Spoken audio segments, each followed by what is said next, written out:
São 7h14, muitas participações que vão chegando pelo WhatsApp. A gente tem a Marli participando, dando um bom dia. Tem participando também a Sueli de Capanema, todos os dias com a gente. A Aline, achei engraçado, escreveu presente, está respondendo a chamada de Guarapuava. E por lá, bem friozinho, tempo nublado. Um bom dia também para o Saulo, que nos escreve pelo WhatsApp. Um lindo amanhecer em Cascavel, imagem enviada agora do carro pelo Dejair, que está participando com a gente. Depois a gente coloca lá na galeria do ouvinte. E a gente tem entrevista hoje, temos entrevista. Ontem tivemos a Cláudia Silvano aqui do Procon, foi muito legal, falamos sobre direito do consumidor. E hoje o convidado é o engenheiro civil e diretor de desenvolvimento imobiliário da incorporadora Altima, o Gabriel Falavina, que vai falar sobre inovação na construção civil e sobre novas formas de morar. Os ouvintes podem participar, fazer perguntas pelo WhatsApp, pelos diferentes canais. Bom dia, Gabriel, seja bem-vindo. Bom dia, Roberta, muito feliz de estar aqui. A Altima, Gabriel, trouxe o modelo de moradia por assinatura para o Paraná. Está construído um residencial que é o primeiro carbono zero do Brasil. Vai lançar um edifício que vai ter até uma floresta cultivada dentro do condomínio. E até o fim do ano lança um empreendimento que vai ser o primeiro de moradia estudantil aqui de Curitiba. Então, a marca registrada é inovação, né? É trazer modelos diferentes de moradia, para atender jeitos diferentes de viver. E eu queria, antes da gente falar sobre cada um desses projetos, que você falasse como esse foco na evolução, na inovação, cria oportunidades para novos padrões de moradia, quebrando alguns padrões, né? E como tem sido essa evolução do jeito de morar? Legal. Primeiro, assim, o nosso trabalho, eu sou muito feliz de trabalhar nesse setor, porque a gente nosso desafio é tentar descobrir tendências, né, mudanças na forma de morar. E depende muito da tipologia, do segmento que a gente está atuando em cada projeto. Então tem projetos que são para investidores, tem projetos que são para famílias mais consolidadas, mas de uma maneira geral, a gente tem uma mudança hoje na visão que o morador tem em relação à propriedade, né? Antigamente, eu lembro quando eu era pequeno, o sonho de todo mundo era morar numa mansão, né? Se a gente tiver sucesso na vida, era morar naquela casa grande, ter a propriedade.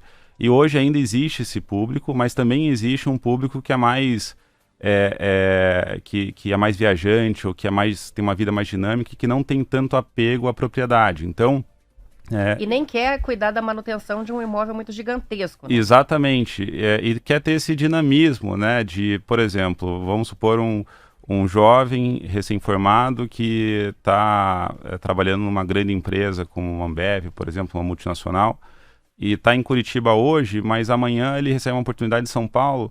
Ele não quer ter que desligar o contrato, achar um novo apartamento em São Paulo que vai ter que precisar de um fiador, mobiliar esse apartamento, ligar a conta de luz, gás, toda aquela demanda que a gente tem toda vez que a gente se muda. Então, assim, para esse público começaram a surgir produtos que trazem um dinamismo muito maior para essas mudanças. Então, hoje você tem produtos que o morador, ele decide se mudar para outra cidade, ele consegue na mesma plataforma simplesmente fazer essa alteração, colocar as roupas dentro de uma mala e entrar no avião e chega na outra cidade, ele está com a casa toda pronta, com luz funcionando, gás, TV, mobiliado, serviços que ele já conhece.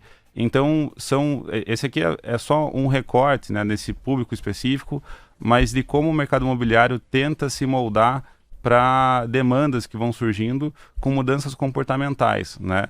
Isso vem não só desse dinamismo que existe hoje de executivos, né, ou de jovens, que tem muita gente que hoje trabalha com YouTube, né, ganha muito bem, ou trabalha como influenciador, então são os nômades, né? Os nômades digitais, as profissões que permitem a pessoa trabalhar de qualquer lugar do mundo. Exatamente, né? Então assim, tem esse pessoal que não quer estar preso em uma região, uma cidade, e que às vezes, quero morar agora, enfim, em outro país que seja, ele quer ter uma flexibilidade maior para conseguir fazer isso sem pagar multa, sem ter aquele peso de um contrato de aluguel padrão. Mas isso é um recorte, né? Existem vários outros para diferentes demandas que vão surgindo, que são mudanças comportamentais dos moradores, né? Mas assim, de uma maneira geral, hoje a gente vê principalmente gerações mais jovens um apego menor ao título, né, à propriedade. Isso vale tanto para casa quanto para carro, né? Eu sempre cito isso, eu tenho um irmão mais novo, ele tem 23 anos, e eu nunca vou esquecer, quando eu fiz 18 anos, a minha ansiedade para ter um carro, né, aquela coisa, e ele até hoje nunca teve. Agora até faz acho que 2 meses comprou um carro, mas assim, fez 18 anos, ele não tinha essa necessidade, ele queria o dinheiro para viajar, sabe? Então a propriedade também para imóveis, que para muita gente é um sonho, claro que ainda continua sendo. Eu estou falando que eu vendo imóveis, tá? Então mas assim, tem uma geração, um público específico que pede outro produto, né? Que pede um produto mais dinâmico, que não vê tanto valor no título, na propriedade, e daí vem serviços, né? Vem modalidades de moradia que acabam facilitando esse dinamismo de moradia. Quem trabalha com construção civil, com empreendimentos residenciais, passa o tempo todo fazendo uma análise sobre o que está acontecendo na sociedade, né? Então, a configuração das famílias, agora a tendência é famílias com poucos filhos, um filho só, os pets, né? Os animais de estimação, você fala até em famílias multiespécie, então, assim, você tem que fazer essa análise o tempo inteiro. Casais mais idosos, que têm autonomia ainda, mas que são viajantes, então não querem aquele apartamento muito grande e fechado, são várias configurações. Eu imagino que na pandemia, para esse setor, deve ter sido uma revolução, porque os comportamentos mudaram muito durante a pandemia e teve coisa que continuou diferente depois de passar da Covid-19. Como que foi o impacto da gente ter vivido 2 anos de pandemia no comportamento das pessoas como consumidores imobiliários e o que ficou disso? Legal. O primeiro ponto assim da pandemia para o mercado imobiliário, isso foi de maneira geral, assim, não num setor específico, foi a percepção do valor que as pessoas dão para o lugar que elas estão morando. Então, como as pessoas ficaram dentro de casa, né, não podiam sair, muita gente começou a falar assim, nossa, mas aqui esse quarto me incomoda, poderia ter um setup melhor, ou essa sala falta janela. E muita gente passou a falar assim, não, agora vamos fazer essa mudança, né? Seja para um imóvel alugado, ou seja para compra. No mercado de venda explodiu, assim, nunca na história do mercado imobiliário tiveram tantas vendas durante a pandemia, e foi muito motivado, primeiro que a taxa de juros estava muito baixa, mas também por essa percepção de valor do que é a moradia, né, para vários setores da nossa sociedade. E com isso vieram demandas para produtos ou características de produtos específicos, né? A gente já vem numa geração onde a ansiedade é um tema muito relevante, né? Em todas as faixas etárias, a gente participa muito de pesquisa com o consumidor para entender quais são as necessidades e quais são as dores. E uma coisa muito curiosa é que a gente fazendo pesquisa de moradia, né, de residência, apartamentos, surge essa questão psicológica, né? Surge a questão de ansiedade. E como é que a residência, a casa, pode contribuir para ajudar nessa dor do cliente, né? E a resposta vem em várias frentes, né? Mas principalmente busca por varandas maiores, para o pessoal conseguir ter um espaço arejado, ter o contato com lá fora, busca de contato com o verde. Então, você vê hoje muitos empreendimentos vindo com floreiras, que é uma maneira do apartamento, que é uma construção vertical, né, que você distancia às vezes da casa, você trazer um pouco do conforto da casa para dentro do apartamento. Daí que veio esse boom aí dos apartamentos com gardens, né, que se fala, que vem com jardim, é quase como uma casa vertical, né? Exato, o garden, a gente quando classifica garden, ele geralmente está no térreo, né, ou ele é no embasamento, que daí ele tem um pátio de fato, que é também outra tendência enorme. Assim, a gente hoje quando lança um produto com garden, os primeiros a sair são os gardens, porque o pessoal quer. E a gente até, assim, antigamente, assim, até há pouco tempo, se fazia garden, aquele garden que na planta, né, na perspectiva, aquela grama para fora de casa, né?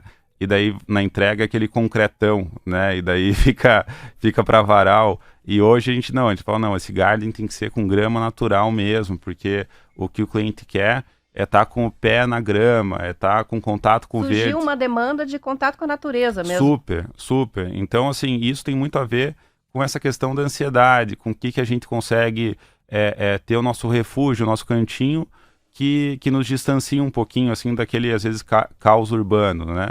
Um pouquinho de vitamina D, né? Um Tomar pouquinho sol. de vitamina D, tomar sol, insolação, né? Em Curitiba, daí já é uma questão mais regional. A gente foge da face sul, né? Porque a face sul não é que tem pouco sol em Curitiba, não tem sol, né? Você não vê o sol na face sul. Então aqui a gente gosta do norte, diferente de Cuiabá, né? Que o pessoal foge do norte e do oeste porque o pessoal quer a sombra, exatamente. Mas isso também influencia, impacta. A gente já vive numa cidade que é mais nublada, então você poder aproveitar um pouco de sol, vitamina D, ter bastante a abertura das esquadrias, as janelas, né? Isso faz diferença também. Você ter a luz natural. A luz natural, ela não substitui, a luz artificial, ela não substitui a luz natural na questão de qualidade, né? De percepção de qualidade. A luz artificial, elas são milhares de micropulsos, né? Então, isso cansa a vista, isso traz um pouco de estresse. Então, são cuidados que a gente vai tentando ter em cada produto para atender essas demandas, que são demandas comportamentais e muitas dessas impulsionadas pela pandemia. Legal, um assunto que está bem alta na área de moradia é a questão das moradias chamadas short stay, né? A pessoa mora num apartamento ou numa casa por pouco tempo, naqueles contratos de antigamente que só se fechava o aluguel por 2 anos, isso tudo está caindo muito em função do home office, do novo estilo de vida, especialmente do público mais jovem, né? Dos nômades digitais, mas também não só isso, né?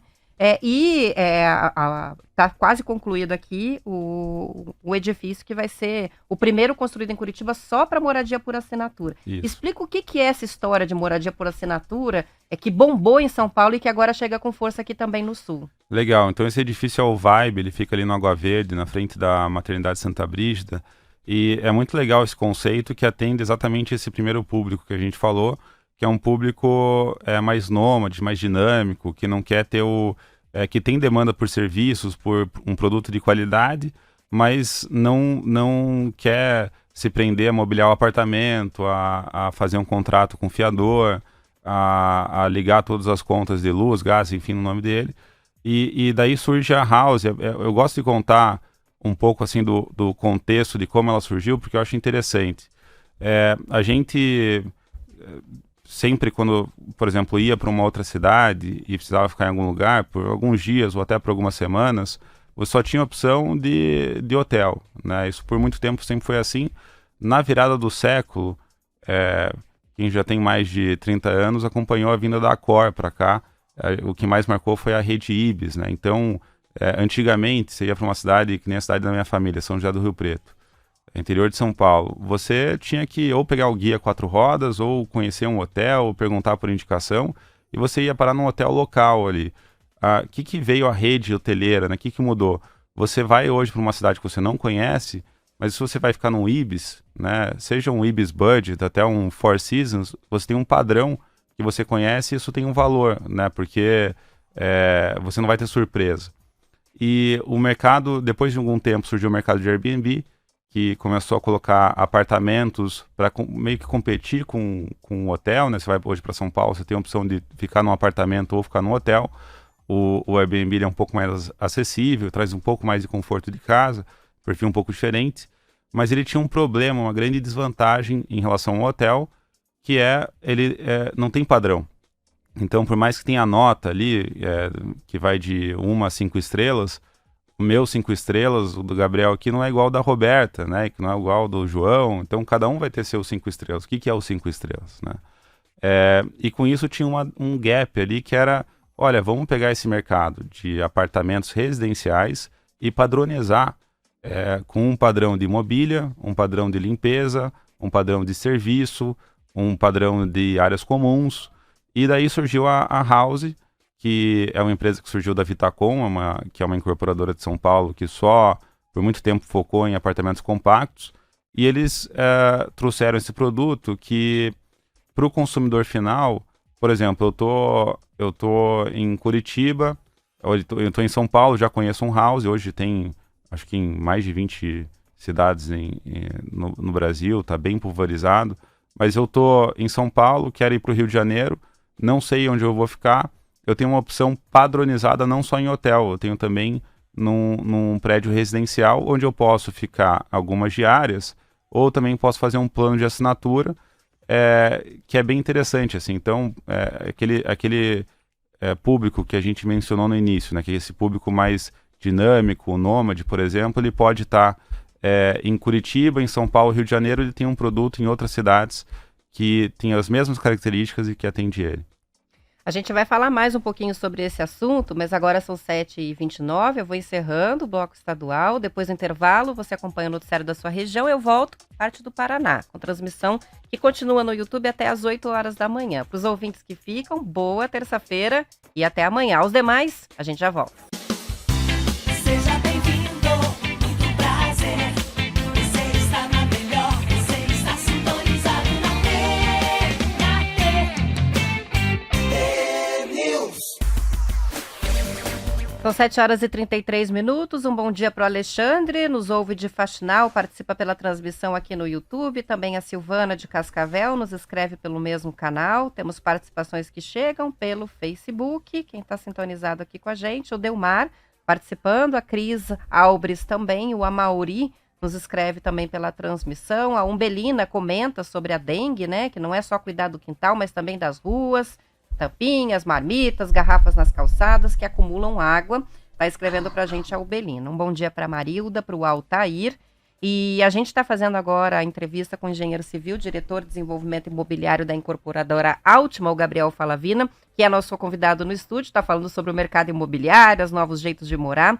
Antes do intervalo, estava falando sobre a moradia por assinatura, explicando o que é essa tal de moradia por assinatura. Então vamos lá. A história começa em São Paulo com uma startup que hoje já está em 20 cidades, e a pessoa, eu só não entendi muito bem essa parte, a pessoa faz uma assinatura e ela pode trocar de apartamento de uma cidade e outra dentro de um plano específico? Exato, então assim, dentro desse escopo de ter um apartamento padronizado em várias cidades do Brasil, então em várias cidades você tem residenciais que tem um padrão de assinatura, de mobília, de áreas comuns, ou seja, uma bandeira residencial, e você pode optar por estar em um desses apartamentos locando por diárias, por meses, ou por optar por um plano de assinatura, moradia por assinatura, que é uma maneira de você, por exemplo, olha que interessante, hoje eu estou trabalhando aqui em Curitiba, fiz um plano aqui para um apartamento de 2 quartos, num bairro de alto padrão,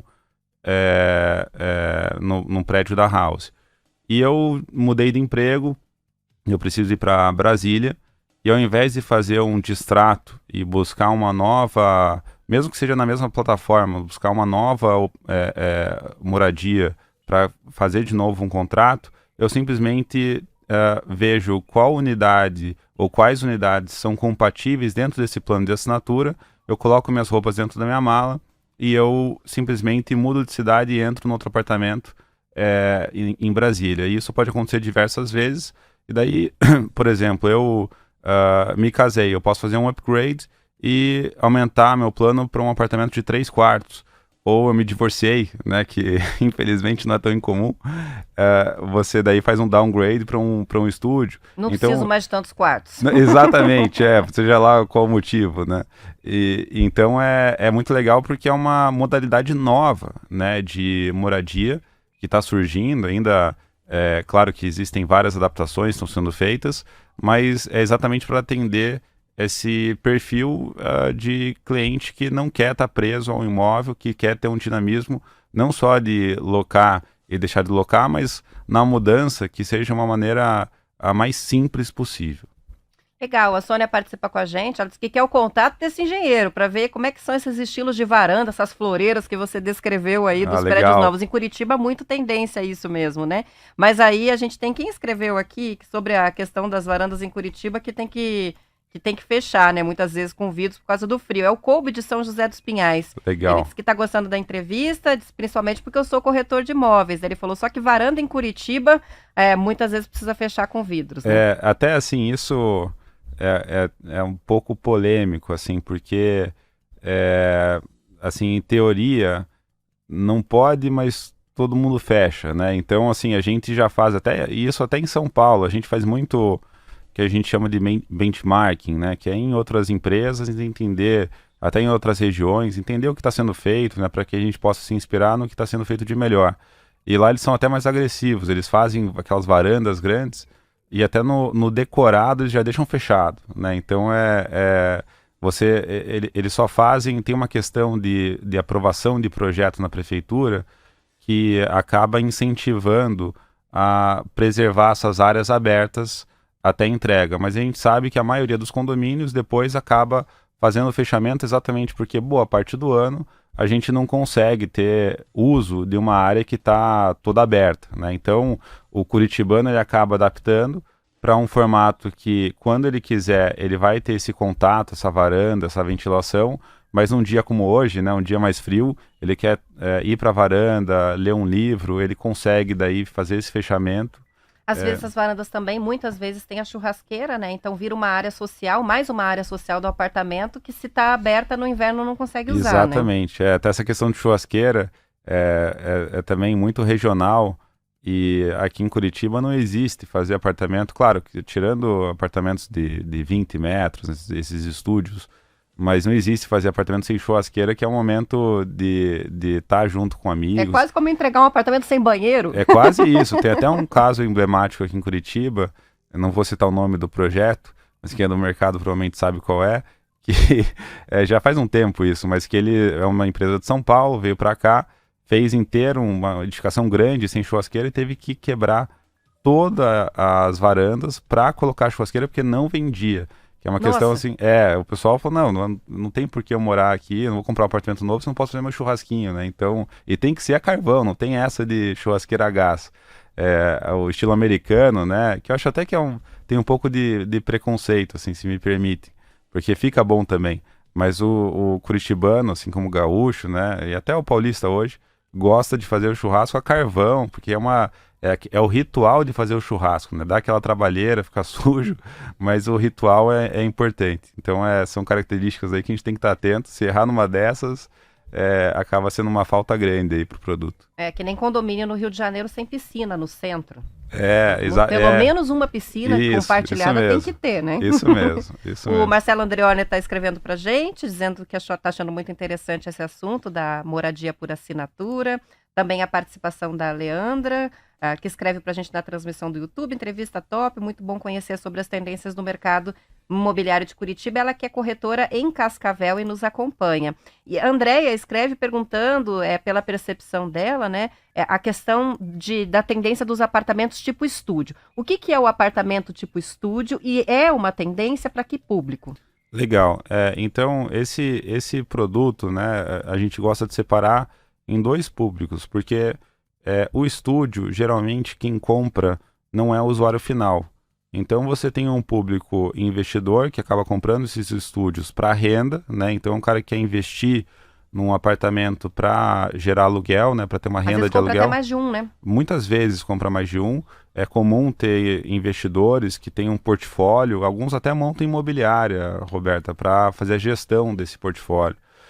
Raramente principalmente em imóvel em planta, né, um consumidor final vai fazer a aquisição do apartamento de 20 metros, porque é um apartamento que, em geral, é um apartamento de transição, né? Então, os apartamentos de estúdios são apartamentos que, em geral, não tem nenhum quarto, são apartamentos abertos, como se fosse um quarto de hotel, daí tem diversas metragens, né? Tem metragens muito agressivas, né, muito pequenas, até abaixo de 10 metros, mas na média hoje em Curitiba está se fazendo estúdios de 20 metros. E são esses apartamentos focados ou para estudantes ou para executivos que buscam um apartamento mais acessível, geralmente bem localizado, geralmente próximo de onde eles estão estudando ou próximo de onde eles estão trabalhando, e não é algo onde eles vão constituir família, né? Ou passar muito tempo. Geralmente é algo mais transitório, mas que acaba sendo muito conveniente, principalmente porque esses apartamentos, esses empreendimentos, acabam oferecendo uma área comum muito, muito extensa. Então você tem uma academia de qualidade, você tem uma área de coworking, o pessoal que trabalha de casa, por exemplo, não fica dentro do apartamento, né?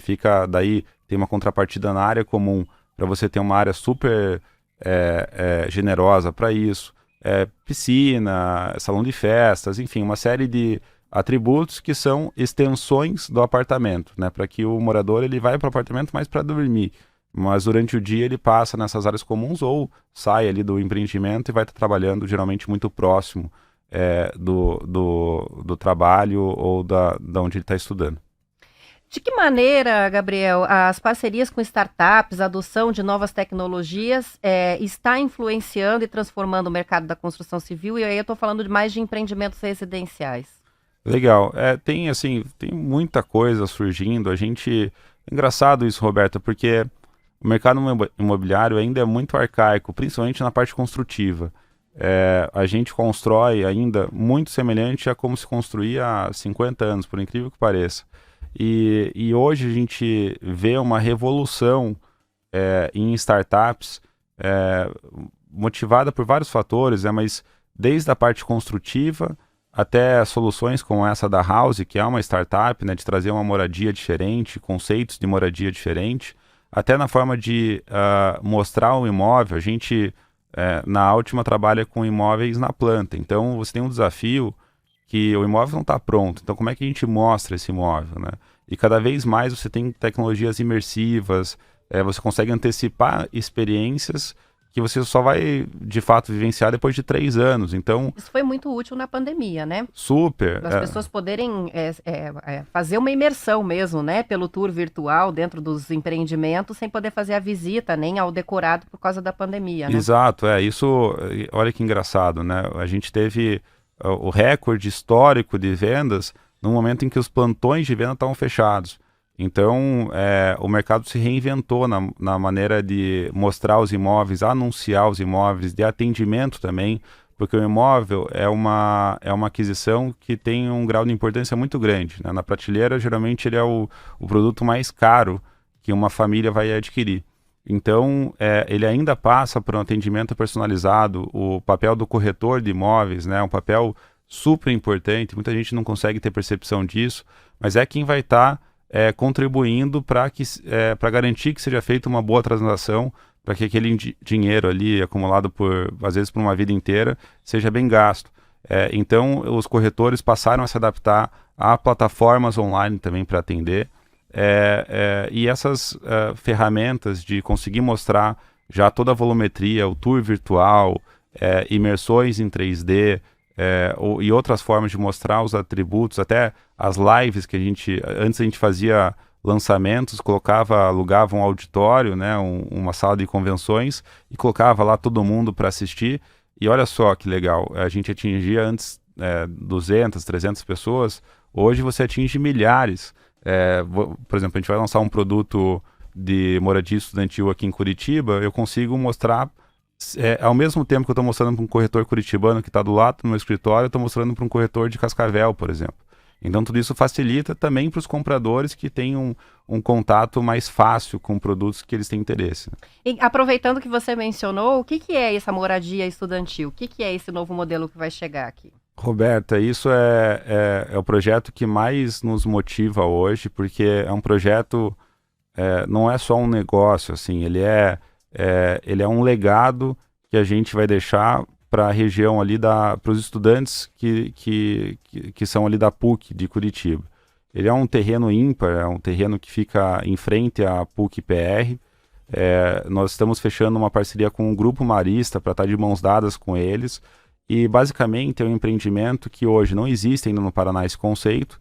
Existem já empreendimentos que atendem estudantes, mas não existe o conceito de moradia estudantil, que é um empreendimento 100% para estudantes, tá? Ele fica atravessando a rua ali da PUC e você consegue, num empreendimento, oferecer vários atributos super interessantes, principalmente para os estudantes que estão chegando na universidade. Você pega um estudante, por exemplo, de Cascavel, chega em Curitiba, não tem carro, não conhece ninguém, né? O pai quer instalar esse estudante. Você tem uma opção na frente da universidade, onde a própria gestão faz a integração desse estudante com os outros estudantes moradores ali. Você tem uma academia embaixo, um mercado embaixo, salas de estudo, salas de convivência. Então, aquela ansiedade que todo estudante tem de ir para uma universidade, conhecer amigos, fazer conexões, você tem um produto que é um impulsionador disso. Então, é um conceito americano e europeu já muito consolidado, mas que no Brasil foi pouco explorado ainda. Está sendo explorado por algumas plataformas fora do Paraná, e a gente está trazendo a primeira operação nesse sentido para Curitiba. E assim, não sou eu que estou dizendo, todo mundo que teve contato com o projeto. A nossa meta é que seja a maior referência de moradia estudantil, não em Curitiba, não no Paraná e não no Brasil, mas no mundo. Porque é um projeto muito icônico, muito ímpar, que a gente está muito feliz de estar trabalhando nele. Vai ter a opção, por exemplo, que eu fico pensando, né? A gente em Curitiba, nas universidades que a gente tem em Curitiba, e que são várias e muito relevantes, a Universidade Federal com todos os campi, e também a PUC, que é uma universidade enorme, entre várias outras, né? A gente não tem as repúblicas. Em São Paulo, por exemplo, a gente tem, né? No campus da Unicamp, a gente tem lá na USP, a opção do estudante de morar, compartilhar, dividir a unidade com outros estudantes. Nesse caso, vai haver essa possibilidade de dividir quarto para poder poupar, para poder ter uma companhia? Como é que vai ser isso? É super legal, Roberta, porque, veja, depois que você já está no segundo, terceiro ano de faculdade, você já tem amigos, né? E daí o pessoal se junta e acaba alugando um apartamento, e acaba fazendo sua mini república ali, né? Mas no primeiro ano, principalmente para quem vem de fora, você não conhece ninguém, né? Às vezes vai ter um irmão, mas geralmente você não conhece ninguém. Então, e nem a cidade, né? e nem a cidade. Então, olha que legal que esse conceito faz. Primeiro que não se aluga o apartamento, se aluga as camas. Então, assim, você tem sempre... Nunca são quartos com 2 camas no mesmo ambiente. Sempre são unidades que têm 2 quartos, 3 quartos ou 4 quartos. Também tem quarto individual. Mas nos casos de mais de um quarto, você aluga aquela cama, aquele quarto... E a plataforma é responsável por fazer uma integração e um match de perfil para ver, olha, quem que vai combinar com você aqui nesse quarto. Então vai ver características, perfil, exato, para colocar um pessoal, vocês aqui tendem a se dar bem. Claro que às vezes, eventualmente pode errar. um torce pro Coxa, outro pro Atlético, daí é difícil, né? Mas, dá uma briga lá. Exato, mas é muito legal porque... dá o match. Dá o match, e isso assim, eu me lembro... quando eu estava entrando na universidade, né, que é aquela coisa, traz aquele anseio, você não conhece ninguém, e você tem uma plataforma que faz esse match, já coloca ali você com pessoas morando no mesmo apartamento, que vão ter o mesmo perfil, já vão, sem dúvida, na maioria das vezes, virar amigos para a vida. Você está inserido num empreendimento que é um clube, né, mais do que uma moradia. Aquilo ali como você disse, as repúblicas, né, é um lugar de experiência. O cara vai estar ali fazendo festa, estudando, vivendo experiências que vão ser eternizadas. E não só para os moradores, como o projeto está exatamente na frente da PUC, a gente fez questão de abrir um espaço do empreendimento para que fosse aberto ao público. Então, o empreendimento ele é uma arquitetura que é difícil traduzir em palavras, mas ele tem uma praça central aberta, assim, super bacana, e essa praça ela é rodeada... Que não é só para os moradores. Que não é só para os moradores, então assim, realmente, de certo modo, é um presente para a PUC, até por isso da parceria que a gente está firmando com o Grupo Marista, porque assim, eles também querem ter opções interessantes para os estudantes, né? Eu fiquei chocado, não tinha noção, são 29 mil estudantes hoje. É uma cidade inteira. É uma cidade. E uma cidade também com uma questão social muito interessante. Assim, hoje, eu também não sabia disso, praticamente metade dos estudantes são bolsistas, então tem uma série de questões que a gente também está em projetos sociais ali, entendendo a nossa responsabilidade por trazer um empreendimento ali para a região, também de contribuir para a vila ali ao lado, a gente está num projeto bacana ali junto com o Grupo Marista, de fornecer estações que eles chamam de estações Rangô, que são alternativas mais baratas para os estudantes se alimentarem ali dentro da universidade. Então, assim, faz parte do nosso papel, né? O mercado, a gente quando lida com imóveis, tem um impacto muito grande, não só dentro daquele imóvel, mas também no entorno. Isso pode ser uma oportunidade ruim, né, de causar impactos negativos, ou uma oportunidade positiva. E a gente tem tentado buscar os lados positivos aí para contribuir de alguma forma. São 7h52, hora de fazer uma pausa para o intervalo. A gente já volta com o último bloco do T-News.